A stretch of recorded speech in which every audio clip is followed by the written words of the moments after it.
Birmingham, Alabama, 1963. It was the most racist, most segregated city in the South. On April 12, 1963, Martin Luther King left his room at the Gaston Motel and walked 2 blocks to the 16th Street Baptist Church, where a gathering of protesters joined him for a march on City Hall. He had targeted Birmingham as the site for mass demonstrations against segregation, but the masses had failed to materialize, and King decided to go to jail himself.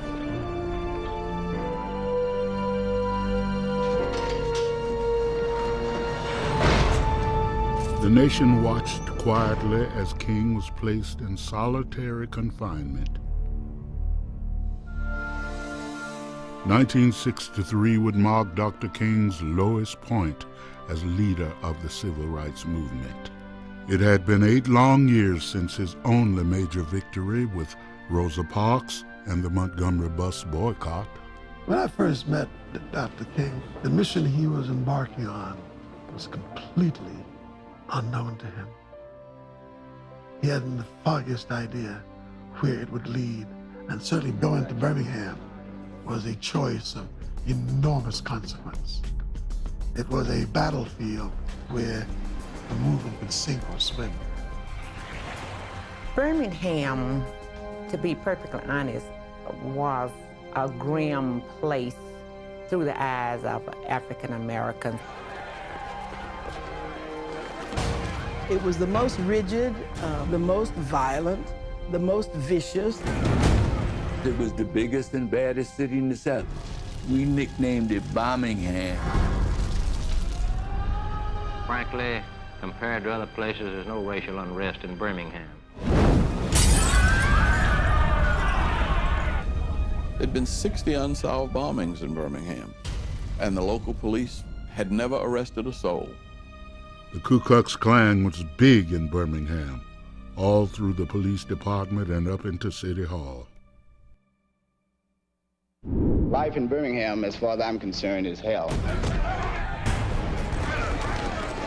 I don't believe in the mixing of the races, and I don't care what anybody says. I might be prejudiced. I don't know. I probably am, but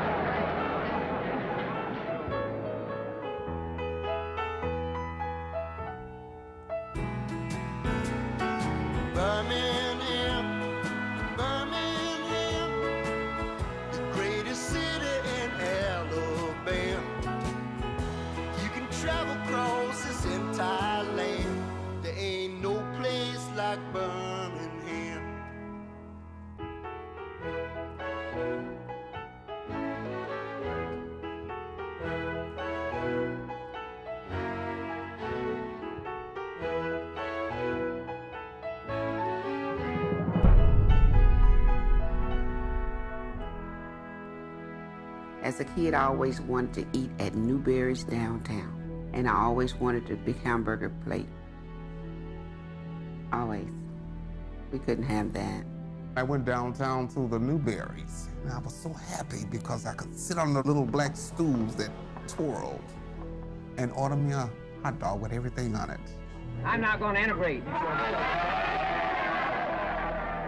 Instead of serving me, they called in the police. You've got to keep the white and the black separate. I never could understand why white people hated us. As a kid, I just felt like they thought some of the black would rub off on them, you know.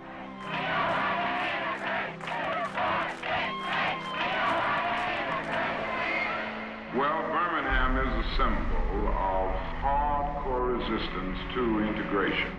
I always worked under this philosophy. You can never whip these boys if you don't keep you and them separate. The good people of Birmingham had put Bull Connor in office 7 times. Bull Connor. Mr. Bull Connor was the monster. His title was Commissioner of Public Safety, and his mission was to keep the streets safe for white people. He had a tape. Army tank, white. Under Bull Connor, Birmingham was the closest thing in America to a police state. So the theory was, we need to bring all this out in the open. And if they're gonna kill us, let them kill us in the middle of the day, not at night one at a time. Most black people were afraid of the movement. My mom was scared. She would always say, don't make any waves. See, our parents, they couldn't go because they was working for the whites.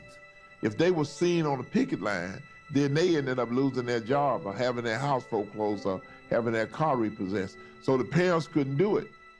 As a kid, we always wanted to think that these things would stop soon and that mom and dad, since they fixed everything else, that they would fix it. We thought that you could just shame the white man into, look how bad you treating your Negroes, you know. But I found out that they were determined not to give 1 inch.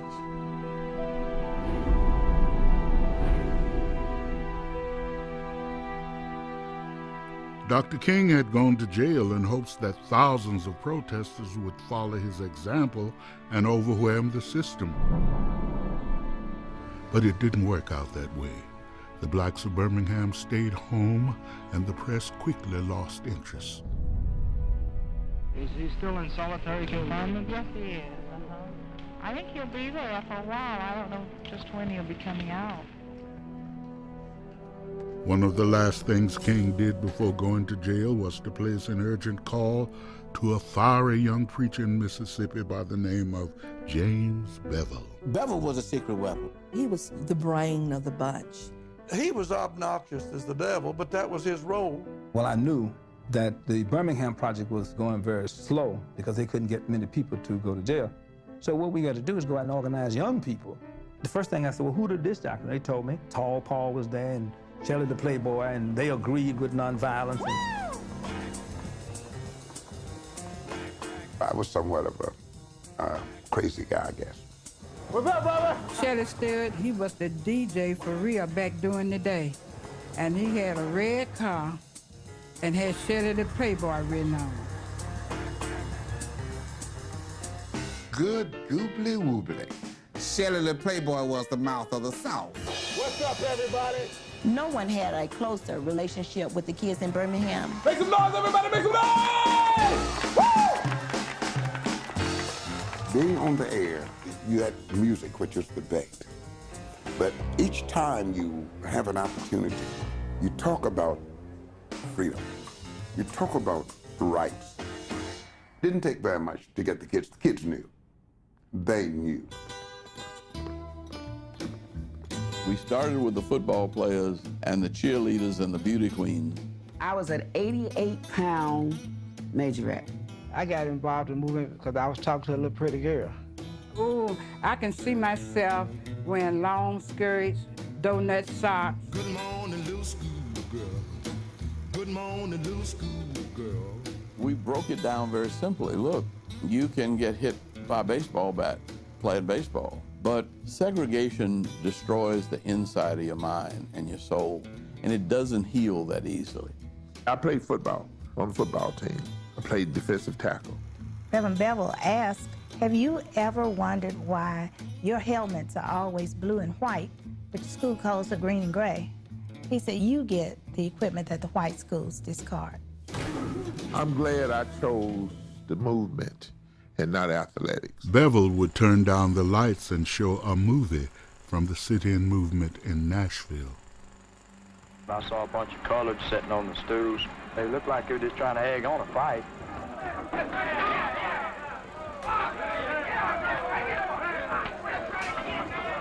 The stark reality of nonviolence being met with violence was shocking and scary, and it drew kids in by the hundreds. Bevel would tell us, Miss Cotton would tell us, if you cannot restrain from being violent, maybe the movement was not for you. Well, that was a beautiful concept after you think about it later. But when you get your head knocked on, you really got to think real hard and twice. because the fellas down on 15th Street, those fellas would fight back. They came to fight. But because of Dr. King and them girls, they would say, y'all come on, cooperate. We need a peaceful protest. On Saturday, April 20th, Dr. King bonded out of jail. His release caused barely a ripple. We were defeated here in Birmingham. They had beaten us down into the ground. Dr. King, in our strategy session, says that the only way to break Birmingham, we're going to have to fill the jails. So I say, I agree. I absolutely agree with you on that. Now, how I fill the jail is my business. I remember that night, Dr. King speaking, he was trying like mad to get somebody to go to jail, and they just didn't stand. I remember King inviting any volunteers to go to jail the next day, and nobody stood up but us kids.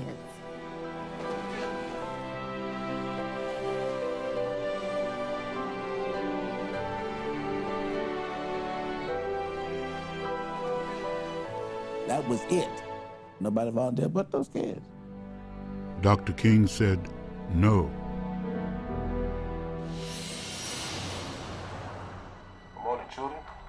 This is Shella the Playboy here on WENN.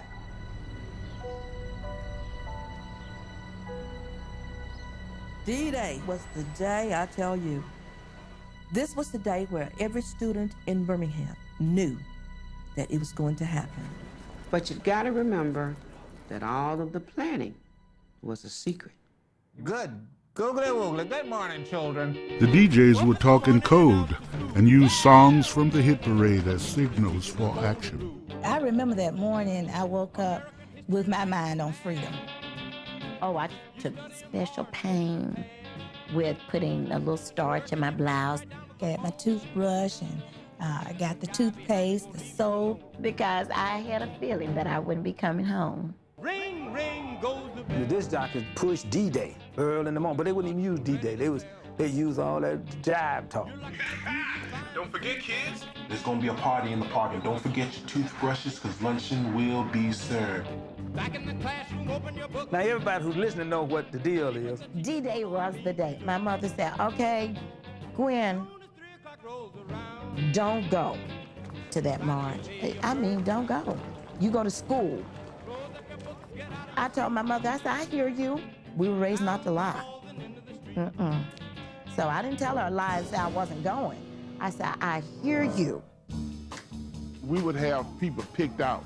Your job is to turn this fire alarm, turn that fire alarm, get the football team, basketball team, get the cheerleaders, get the band. It was right at 11 o'clock when they arrived. They came up to the fence with a sign that just said, it's time. When we said, let's go for the window. And I told the others, come on, let's go. And I looked around and, all I could see was my own fanny almost, I hollered back up at those kids, but you said you were gonna go. You promised. And that's when kids started coming.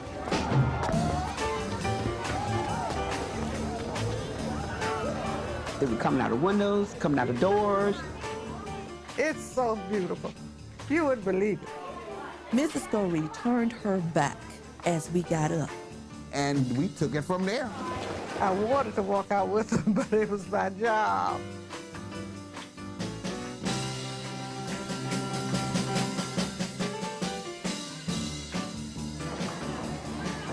There was nothing you could do once the students started moving. The principal, the teachers, and everybody had to step aside. My boyfriend tried to stop me from going, and I walked around the building, and I came right back out there and went out the gate. You have about 2 children left in the class, maybe.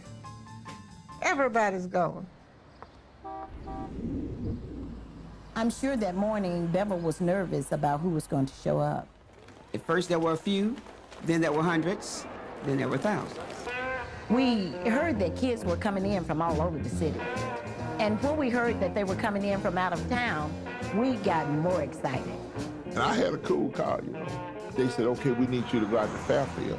There's some students outside the classroom that won't go back in. Lo and behold, when I got out to Fairfield, the whole campus was outside of the building, and they all said, we going to Birmingham. 20 kids climbed on the car, and 800 followed behind it. I love the way you walk. I love the way you walk. The more we walked, the more we gathered, and every once in a while you look back and you saw it was more kids coming from somewhere, from another direction. You said, where are all these kids coming from? You had never seen that many people in your life. It's like a football game. Kids walked as far as 18 miles to get to Birmingham in order to be arrested. And the purpose was to go to jail. The gathering place was 16th Street Baptist Church. Oh, we poured into 16th Street like a waterfall. They were coming in all doors, from all directions, from the basement, from the back. It was just like one big pep rally. Here's Park, are you in the house? Or Western, are you in the house? And who's out here from Western Life?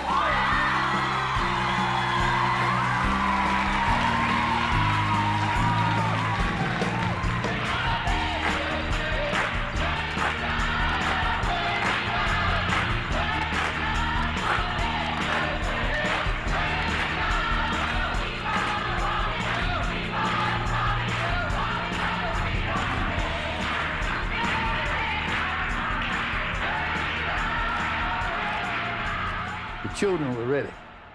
They were ready to hit the streets. Kelly Ingram Park was the big green buffer between black Birmingham and the white downtown. 16th Street Baptist Church was on one corner, and by noon, Birmingham's finest were on the other. It was all laid out like a battlefield. To think about it now, I get the shakes.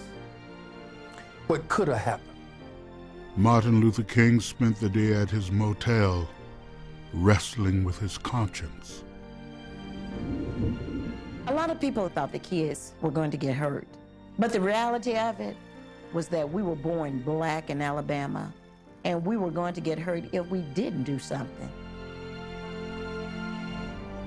When noon came and went without a public appearance by King, Bevel opened the floodgates.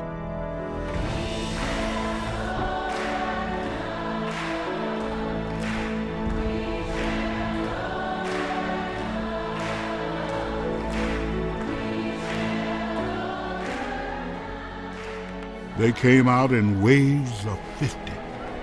The first 50 came out, he peacefully arrested them, and that does it. And the next 50 shows up, and the next 50, he go get some more paddy wagons. They would cram the paddy wagons full of people, and then they would jam the doors shut. Within an hour, the police had abandoned wagons and started to bring in school buses. Fill up a bus, pull up another bus, fill it up. We arrested those kids in wholesale numbers. Bevel timed it so that each group of 50 seemed like the last. And what they didn't know was as the kids were going out of the front door, more kids were coming in the back door. 50. 50. So it's like, when they gonna stop?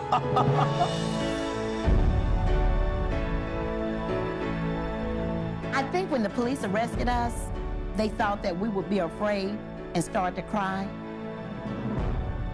They had strange looks to see that we were happy and singing and glad to be arrested.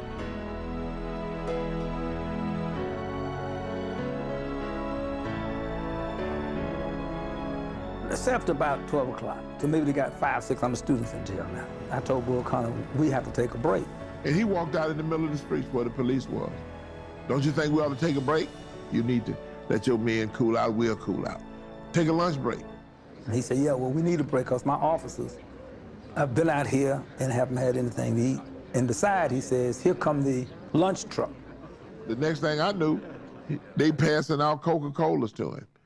Bull Connor saw me eating that sandwich. He said, hey, What that nigga do? Soon as the rest period ended, he come back over where we were. They go back over where they were, and they start back to kicking butt. By 3 o'clock, almost 1,000 black kids were under arrest for parading without a permit. There were so many kids in jail, the schools couldn't teach. I remember that so well because my classroom was in jail.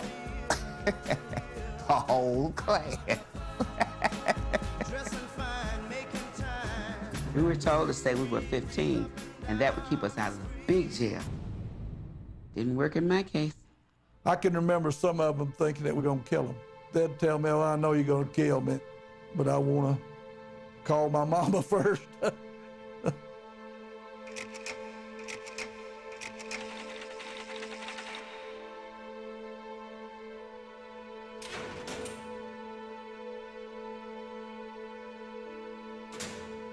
When the children were in jail, the people were pulling them. Dr. King, my daughter in jail. Dr. King, my son in jail. Dr. King, what are we gonna do? I mean, parents just all around him talking about their children in jail. Just as calm, just as nice. Don't worry about your children. They are gonna be all right. Don't hold them back if they want to go to jail. For they are doing a job for all of America and for all mankind. My father told me I could not be part of that movement. I had better not go back downtown. He didn't tell me I couldn't go back to church, which is where it all started in the first place, right? Well, in that church, I'd have 2 Birmingham detectives. Well, we had a microphone. We didn't tell them that. You've got to know what the other guy's doing if you're gonna whip him.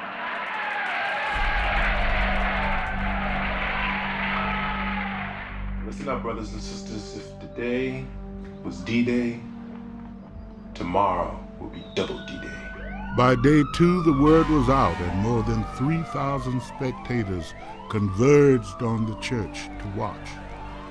But no one could have imagined what they were about to see. When we got to the park, police was lined up. They were marching, got ready. Oh, good Lord, I scared to death. And then the officers gave the order to open up.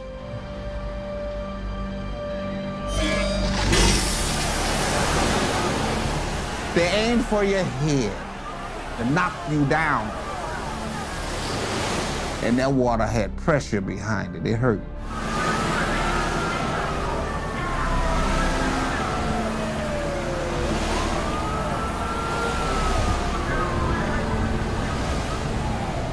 During the meeting the day before, they had told us the policeman might hit you, the policeman might have dogs, they might spit on you, they might kick you.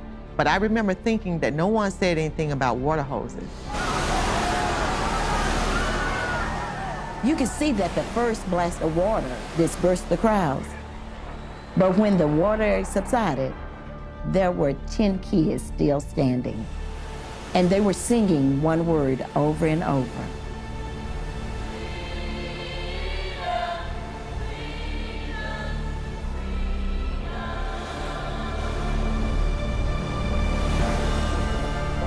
The crowd surged back behind them.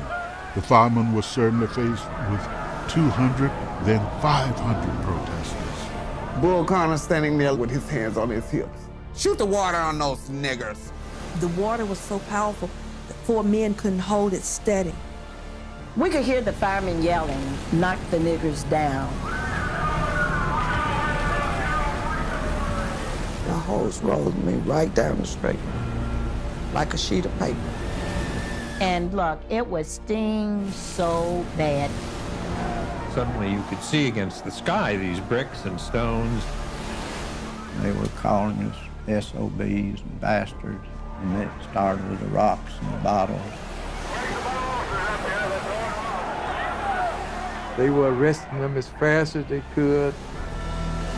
Bull came through with that damn tank. And black folk were throwing and hitting that tank with balls and rocks.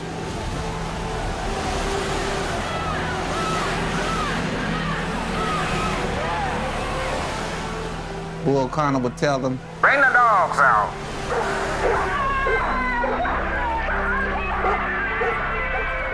Most of the dogs were on a leash, but if you reach out, the dog's gonna bite you.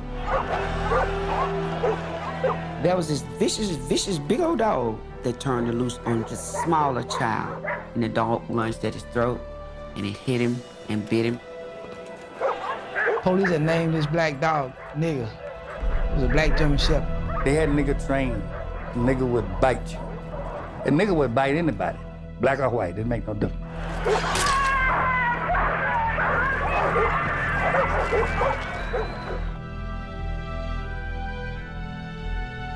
Firemen, journalists, and teenagers all went to the hospital. I saw a fireman get smashed in the face. He was hurt, and of course, Bull Connor just shipped him out. Our police and sheriff's officers have met the first test with flying colors. They deserve great praise as they maintain the peace.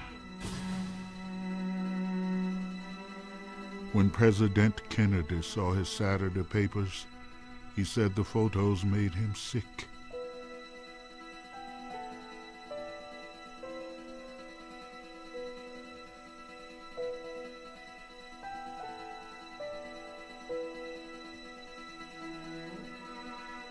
The embarrassment for us around the world. That's when Kennedy called Birmingham.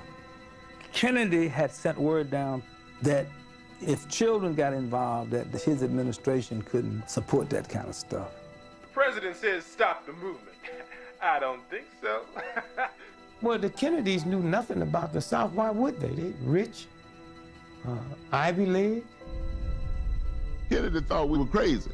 He was talking with Dr. King and them about getting these kids out the movement, but it was out of Dr. King's hands. Kids were all over the place. You going to jail today? Jimmy is going. I went yesterday. Why can't I go? I'm going to jail. He's going to jail. We're going to have a party in jail.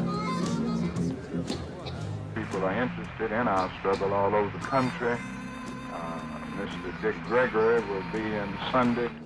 Dick Gregory came out to march with the kids, and he was the most famous person we had ever seen. I got there 20 minutes before I got arrested. They was already moved out. They rushed me out to the front of the line. All of the policemen started running after them on the motorcycle. I had to run, catch up with them. And a block later, we was all arrested. Some children got out of jail, and they were so excited about it, they would turn around and go right back. My mother said, "Boy, you in jail again?" She said, "Boy, you better stay out of that jail. Those people are gonna hurt you." I said, "No, they're not, because we got God on our side."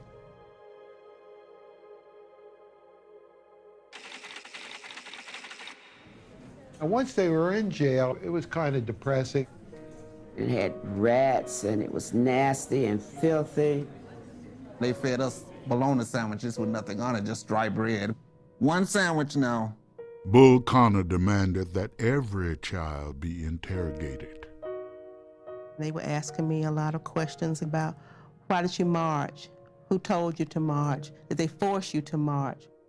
After you sit and ask the same 10 questions of hundreds of kids, you begin to say, what am I doing here? What is the end of this madness? We was in there about 2 weeks. About 2 weeks. And we were singing. Oh my God, we'd be singing.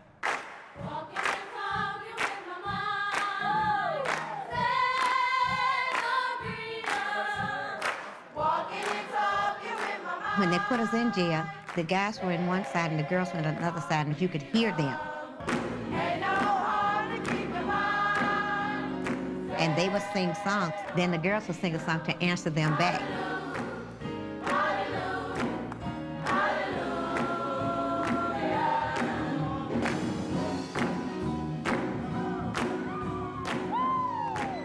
I'm in jail at night, and everybody's singing and laughing and enjoying themselves. And I see this little 4-year-old boy, 2 o'clock in the morning. I said, "Hey, what's your name?" How old are you? He said, 4. He said, what are you here for? He said, Tatum. He couldn't even say freedom, man. The demonstrations continued every day, and every day the movement struggled to head off violence from whites and blacks. I call upon all the citizens of Birmingham, both Negro and white, to realize that violence only breeds more violence.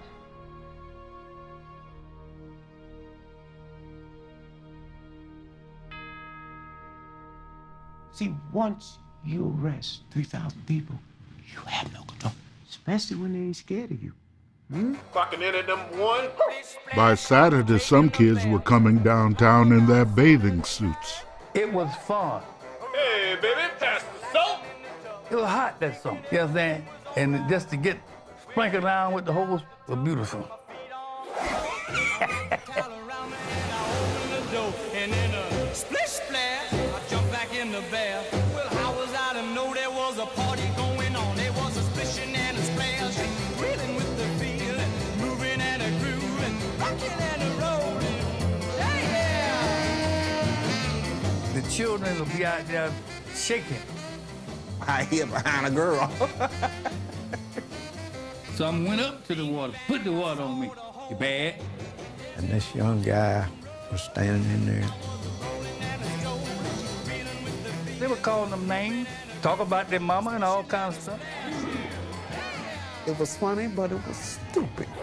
The children were saying, I want to go to jail. I want to go to jail. She got rollers, hair curlers, everything you can think of in her handbag. Why does she have those? For jail. You gotta look good in jail. I want equal rights. I want equal rights. Just like everybody else. I want my freedom just like everybody else. There were 800 kids in the hog pens at the fairgrounds. A crowd of parents gathered at the fence, tossing food, sweaters, blankets. When it started to rain, the cops walked to their cars and sat inside, dry. I was wet, and I was cold, and I wanted my mama, and I wanted my dad, and I was scared. I want my mama, I want to go home. They treated us like they did the livestock. And you know, it really smelled like that too. and you're wet. Children were released at random, sometimes in the middle of the night.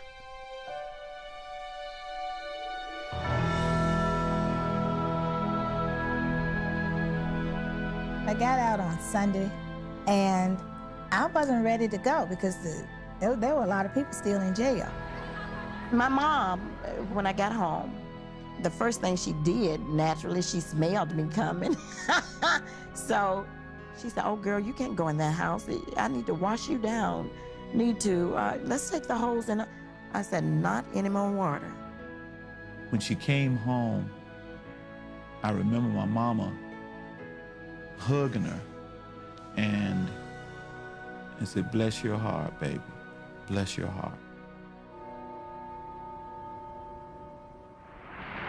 Although many have been arrested, We have already won a victory here in Birmingham because yesterday we filled up the jail, and today we filled up the jail yard,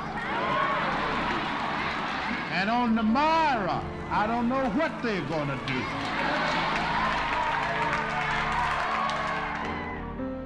By Tuesday, May 7th, the city of Birmingham faced a state of collapse.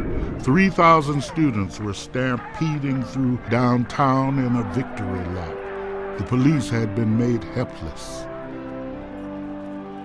Kids was everywhere, you know what I mean? All down through town. We couldn't stop it. We couldn't contain it. The white people were in panic. They didn't know what to do. They'd turn you loose. By the seventh day of demonstrations, it became obvious there was no end of children in sight. I was sitting there in the jail and I said, no way to hold lid on this. The fear's gone. There were 72 hours of intense negotiations. Movement leaders and white officials were up until dawn with an open line to the White House. I'm very happy to be able to announce that we have come today to the climax of a long struggle for justice, freedom, and human dignity in the city of Birmingham. After more than 5,000 arrests, the white people of Birmingham had finally agreed to integrate, and the state courts removed Bull Connor after 7 terms in office. Well, folks, it's official. Mr. Bull Connor is out of a job. Bull Connor was beat by the young people of the city of Birmingham. But what really surprised us was when Kennedy came on television and addressed the nation and said, "This is the end of segregation." We are confronted primarily with a moral issue. It is as old as the scriptures and is as clear as the American Constitution. The heart of the question is whether all Americans are to be afforded equal rights and equal opportunities, whether we are going to treat our fellow Americans as we want to be treated. I remember watching the president on TV, and I knew he was talking about me. If an American, because his skin is dark, cannot enjoy the full and free life which all of us want, then who among us would be content to have the color of his skin changed and stand in his place? And once he made that statement, it's like tears start flowing. It's like, oh man, this guy gonna preach. And he went on and on and on. Now the time has come for this nation to fulfill its promise.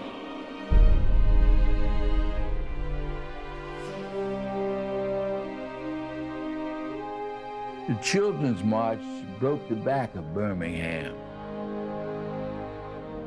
Birmingham led to the March on Washington. Birmingham changed the South in an incredible way.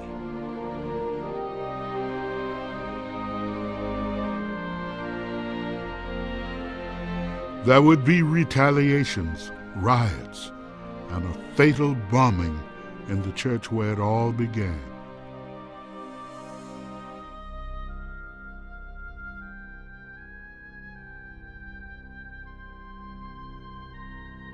But in the year of 1963, in the month of May, in the city of Birmingham, because of what has happened, we can say from the depths of our hearts, as never before, I pledge allegiance to the flag of the United States of America and to this republic for which it stands, one nation, under God, indivisible, with liberty and justice for all.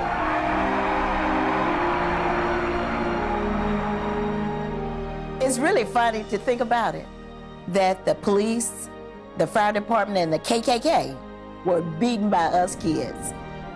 You know why? Because they were not looking for us. They were never looking for the children, the secret weapon. I felt like I was a giant at 15.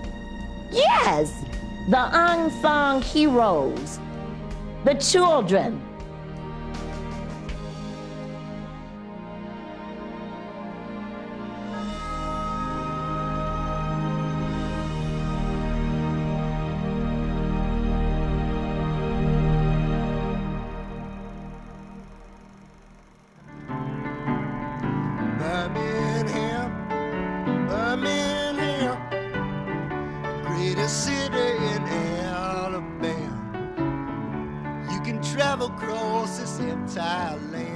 There ain't no place like Birmingham.